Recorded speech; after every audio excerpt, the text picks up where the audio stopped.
Senior U.S. White House officials said on Sunday deliveries of the newly approved Johnson & Johnson COVID-19 vaccine should start on Tuesday.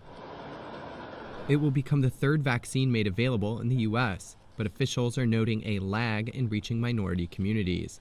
One official said vaccinations for Black and brown Americans were, quote, at rates lower than the representation in the general population. Although they gave no data on the disparities, federal officials have ensured that distribution has been fair.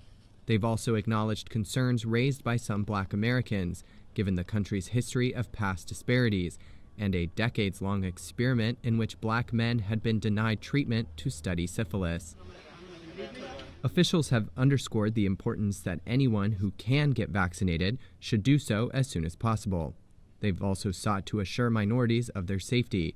On Sunday, one official said, quote, it is critical that people understand the safeguards that are in place around this clinical research, but also the diversity and representation at the level of the scientists, policymakers, and those reviewing these data, as well as the clinical trial participants. Nearly 400 community vaccination centers have been placed in areas with large minority populations. Medical teams are also deploying mobile units and adding flexible hours of operation. The Johnson & Johnson vaccine is only one dose, as opposed to Moderna and Pfizer-BioNTech's 2, and may be easier to distribute since it can be stored and shipped at normal temperatures. But officials said all three vaccines should be available evenly across the country.